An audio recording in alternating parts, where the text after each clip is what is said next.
Halo semuanya, perkenalkan nama saya Dani Satriawan dengan NIM 24055551129. Di mana kali ini saya akan membuat video bagaimana cara membuat sebuah DDL. Kali ini saya akan membuat DDL dari toko sepatu. Nah, langkah pertama yang perlu kita lakukan yaitu membuka MySQL dengan memasukkan perintah yaitu MySQL menu, lalu kita enter. Nah, untuk tahap pertama yang perlu kita lakukan yaitu membuat database. Simpelnya, database itu tempat kita menyimpan semua data yang ada pada toko sepatu. Dengan memasukkan perintah create database toko sepatu. Lalu titik koma kita enter. Nah, di sini kita sudah berhasil membuat database. Selanjutnya kita akan menggunakan database tersebut dengan memasukkan perintah yaitu use toko sepatu. Koma enter. Oke, database berhasil digunakan. Nah, tahap kedua yang perlu kita lakukan yaitu membuat tabel, di mana tabel pertama yang akan kita buat yaitu tabel pelanggan dengan cara memasukkan perintah yaitu create table pelanggan. Lalu buka kurung, kita enter. Selanjutnya kita akan membuat primary key-nya dengan cara memasukkan perintah yaitu kita membuat dengan nama ID pelanggan, lalu dengan tipe data integer,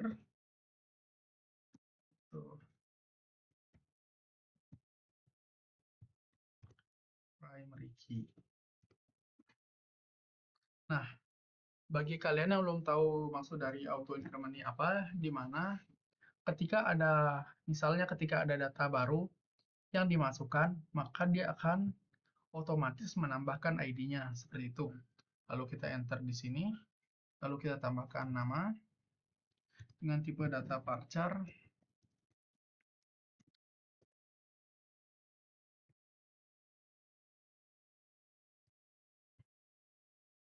dan nol. Lalu kita enter. Selanjutnya kita akan membuat email juga.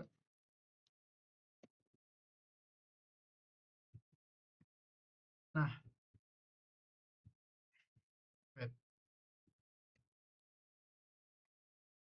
email. Oke, kenapa sih di bagian email kita ganti menjadi unique? Karena kita semua tahu bahwa email tuh pasti berbeda-beda. Bahkan satu orang pun walaupun memiliki dua email, pasti emailnya juga berbeda. Seperti itu, lalu kita enter. Selanjutnya kita buat no HP. No HP.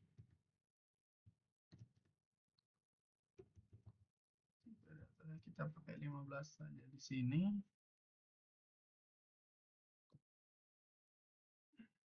Ini kita hapus, lalu kita enter. Selanjutnya kita akan membuat tanggalnya. Tanggal dibuat.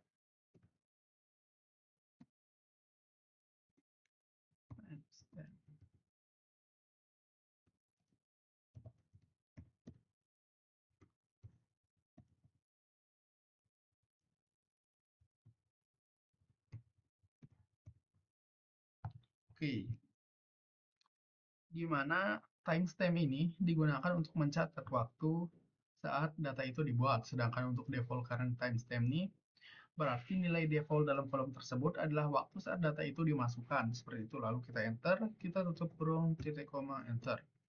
Oke, tabel pertama kita sudah berhasil kita buat. Selanjutnya kita akan membuat tabel kedua, yaitu tabel sepatu. Di sini kita hanya perlu menekan tombol arrow atau panah ke atas agar mempercepat. Di mana kita buat create table, kita ganti menjadi sepatu. Lalu kita enter, selanjutnya kita buat ID dari sepatu tersebut.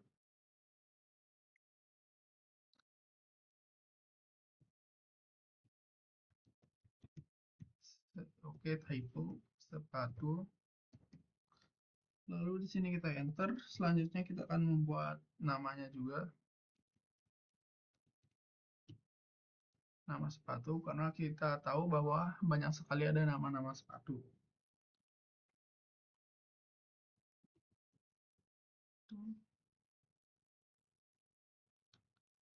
Lalu kita enter. Selanjutnya kita akan buat merek.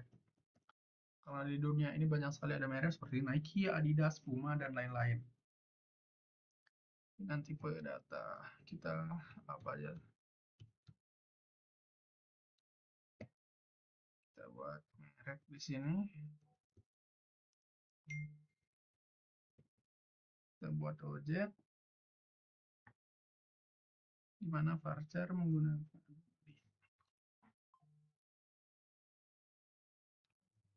lalu kita enter. Selanjutnya kita akan buat ukuran. Ukuran tentu saja menggunakan tipe data integer dan tidak boleh kosong. Lalu kita enter. Selanjutnya kita buat harganya menggunakan tipe data desimal karena kita tahu desimal itu digunakan untuk data atau angka yang super presisi seperti itu. Kita tutup kurung, lalu kita buat not, koma, lalu kita enter. Setelah itu kita buat stok dengan tipe data integer juga dan tidak boleh kosong. Lalu koma, kita enter. Selanjutnya kita akan buat tanggal dibuatnya. Di mana tanggal dibuat ini kita akan menggunakan tipe data timestamp. Nanti saya akan jelaskan timestamp.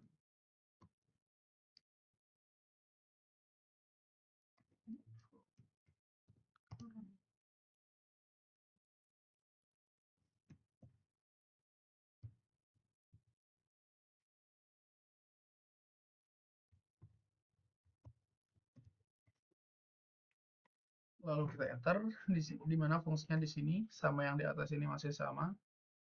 Di sini kita tutup kurung, kita tutup koma lalu enter. Oke, tabel kedua kita sudah berhasil kita buat. Selanjutnya kita akan membuat tabel yang ketiga, di mana tabel ketiga kita akan membuat tabel pesanan. Di mana dengan cara yang sama kita buat create table pesanan. Nah, lalu kita enter. Selanjutnya kita akan membuat ID dari pesanannya. Kita ubah di sini dari ID sepatu menjadi ID pesanan.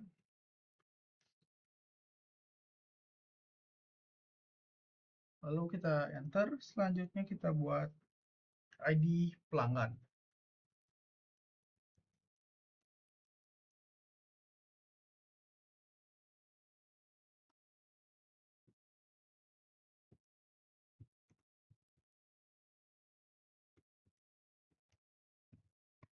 Nah, kenapa sih kita perlu membuat ID pelanggan di tabel pesanan?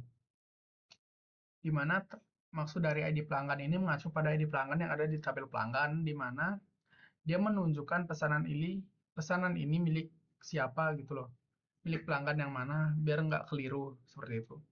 Lalu di sini kita enter, selanjutnya kita akan buat tanggal pesanannya.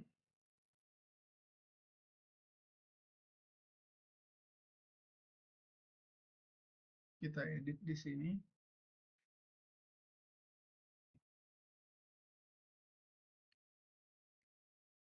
Tanggal pesanan.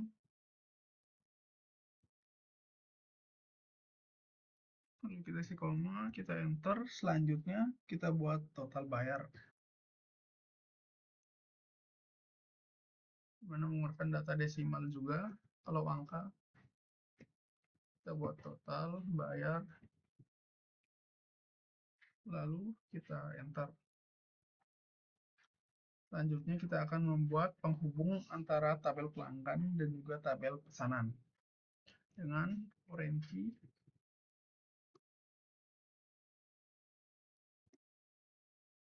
Kita kurung ID pelanggan.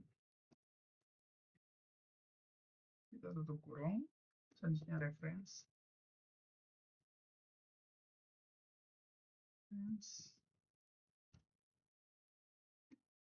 Kita buat pelanggan.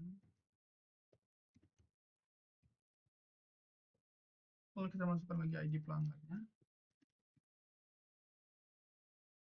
Kita tutup kurung. onDelete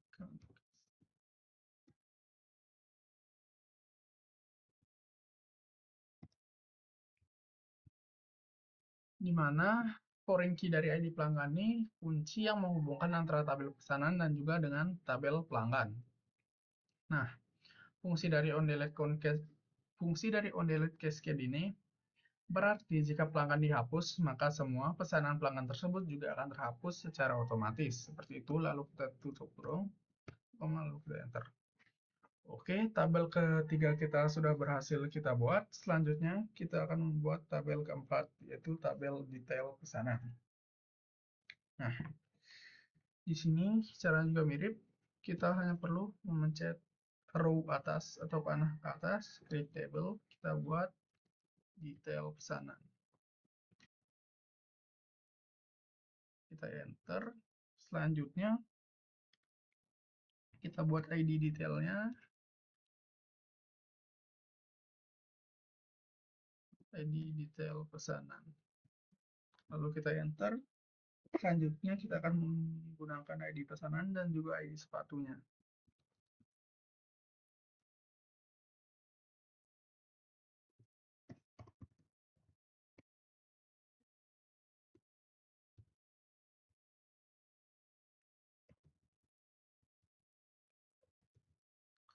Nah, kenapa sih kita memasukkan ID pesanan dan ID sepatu di bagian tabel detail pemesanan? Karena ID pesanan ini mengacu pada tabel yang ada di ID pesanan.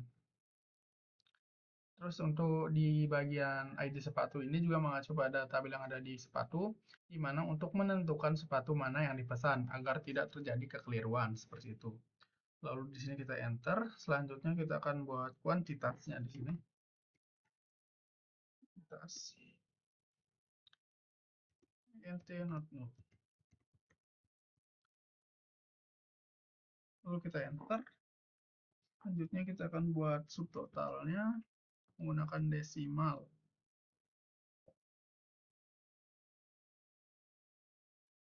Pokoknya angka-angka kita buatnya pakai desimal seperti itu.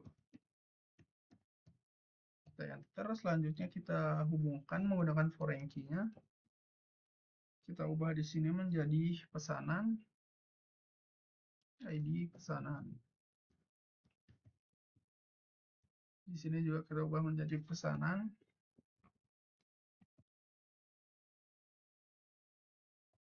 Di sini juga kita ubah menjadi ID pesanan. Lalu kita tambahkan koma. Lalu kita enter. Selanjutnya kita tambahin foreign key untuk sepatunya. Kita ubah menjadi ID sepatu. Selanjutnya di sini juga menjadi ID sepatu. Di sini juga kita hilangkan ini. Oke. Dimana foreign key ini yang nanti menghubungkan antara tabel detail pesanan, dan juga tabel sepatu. Di mana fungsi onDelete Cascade ini masih sama yang memastikan penghapusan data terkait jika data induk itu terhapus seperti itu. Lalu di sini kita enter. Oke, di sini saya lupa mengganti, ada kekeliruan di sini. Kita tutup kurung aja dulu. Lalu oke, di sini kita akan perbaiki. Kita beli detail pesanan.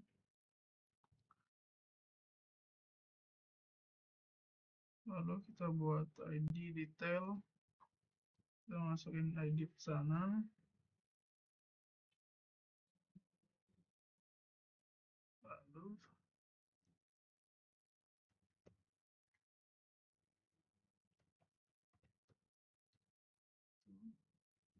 selanjutnya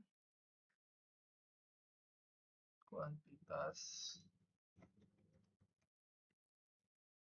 Kita enter. Selanjutnya untuk subtotal enter. Lalu di bagian foreign key enter. Selanjutnya di sini ubah menjadi di sini.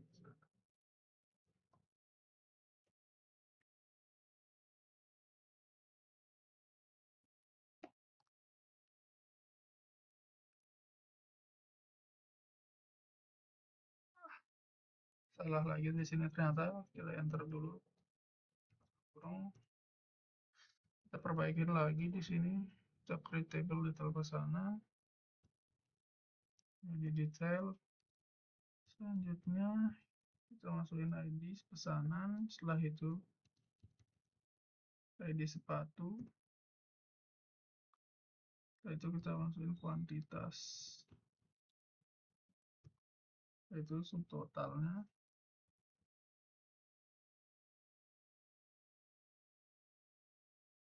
Lalu foreign key untuk yang pesanan.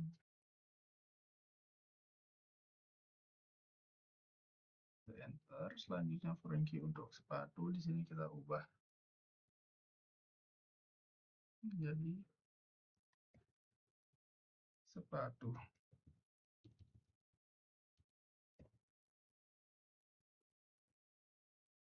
Sini juga kita hapus. Kita ubah menjadi sepatu. Kita enter. Tutup kurung. Oke.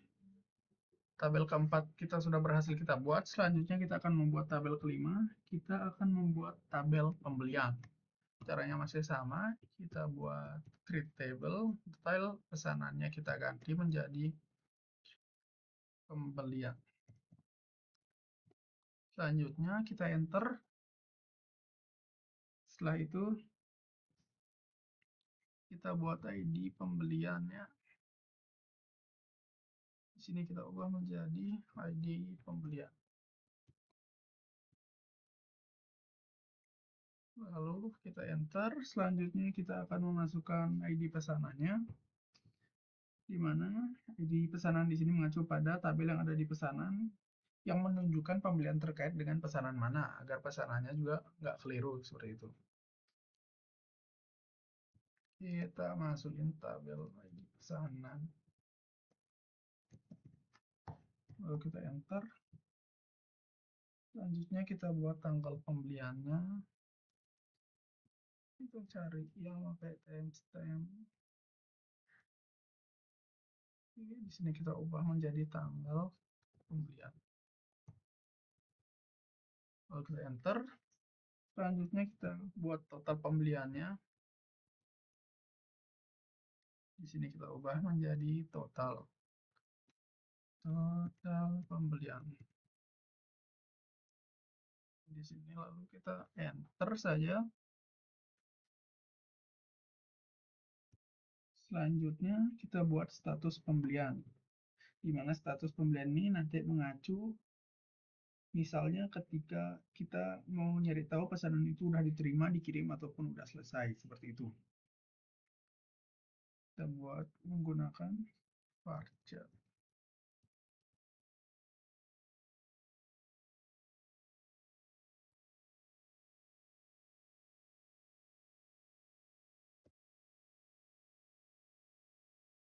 Status pembelian.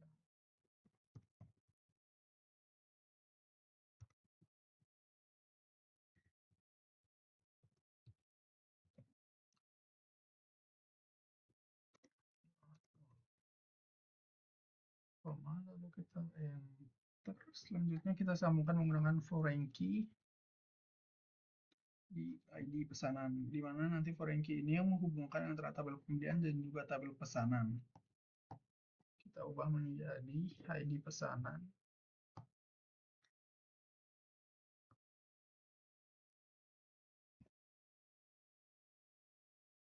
Lalu kita enter, tutup kurung, klik enter. Oke, tabel kelima sudah kita buat. Selanjutnya kita akan membuat tabel terakhir, yaitu tabel pembayaran. Caranya masih sama, yaitu dengan cara create table. Kita ganti menggunakan pembayaran.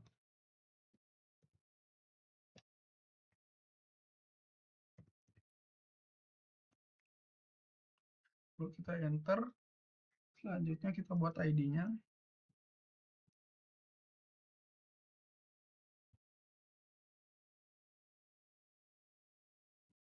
Kita ubah menjadi pembayaran.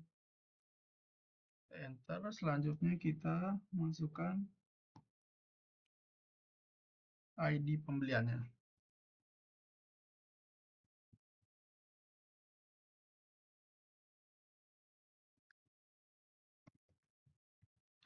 Gimana, kenapa sih kita masukin ID pembelian di tabel ID pembayaran, di mana nanti dia yang akan menunjukin pembayaran terkait dengan pembeli yang mana, seperti itu.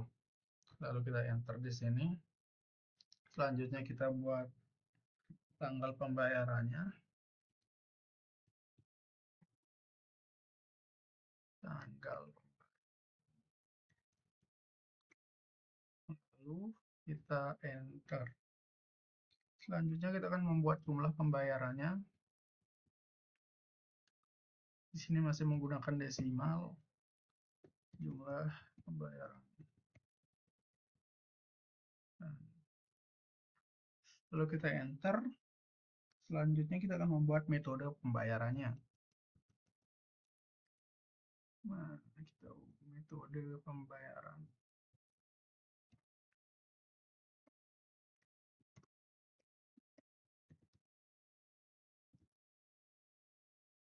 Dengan titel varchar di sini.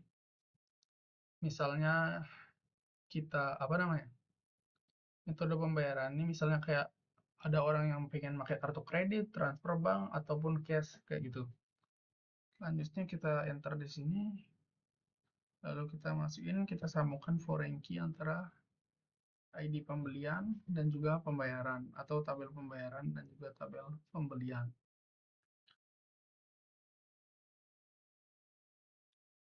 Di sini kita ubah menjadi ID pembelian. Jadi pembelian.